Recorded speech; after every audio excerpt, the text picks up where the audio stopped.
You ever meet someone who permanently raises your standards? Like in a good way. Like, this chick's in my league now? What have I been doing slumming it this whole time? It feels really good to realize that you're officially famous enough to attract a higher caliber of girl. I guess 40,000 subscribers is the benchmark for upper level fangirl beauty. Take note.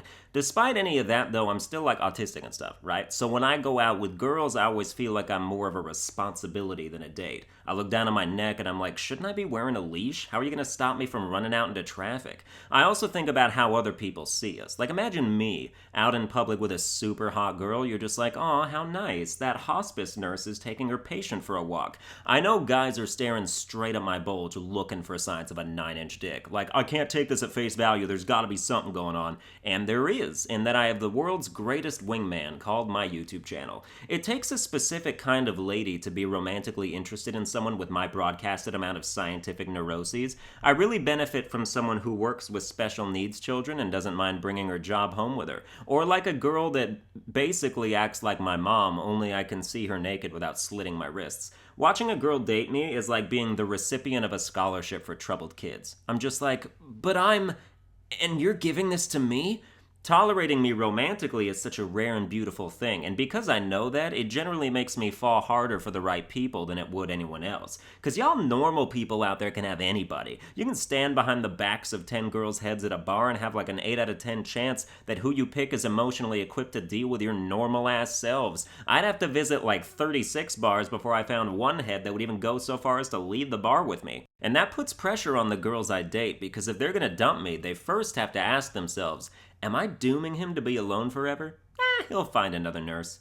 So I just got back from Nebraska, which is like Oregon if everyone in it left their oven on for a week. It's hot, and I went during a cool period. Nebraska is so hot I needed a cold shower after I jumped in a pool. I went there to meet up with a girl I talked to on YouTube for a week prior. See, ladies, your dreams can come true. Sometimes success can only be achieved through a series of inadvisable decisions. Whenever you start talking to someone from the internet before you know what they look like, it's the same rush you get at a casino when you bet it all on black, only in this case you don't want it to be black.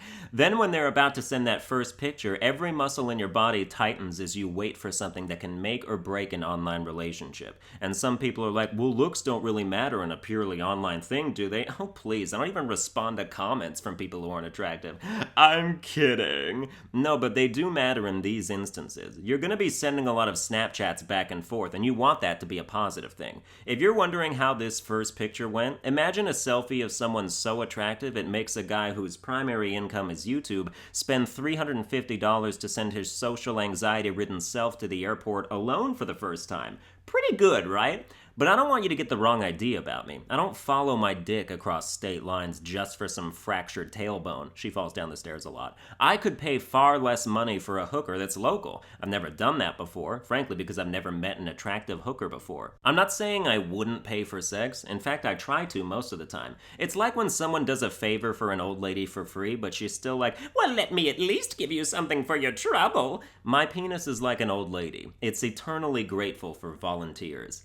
Speaking of airports, if you wonder why comedians are making non-stop jokes about them, it's because the successful ones are on planes 3 or 4 times a week and they write what they know. I thought I was sick of them until I reminded myself what airports are like. Security is actually kind of nice, because in the eyes of the TSA, we're all minorities. I finally know what it's like to join hands with my brethren and sing songs about inhumane treatment. I don't know why you have to put your laptop in a separate bin, like it can't even be on top of your coat. I always feel like they're downloading my browser history in that machine, which makes me confused when they don't ask me to step aside for a strip search. It's not like they'd find a bomb in my ass, but maybe a Hello Kitty figurine. Oh, on a related note, probably the biggest takeaway I got from this trip is that I don't mind butt stuff. Let's just leave it at that.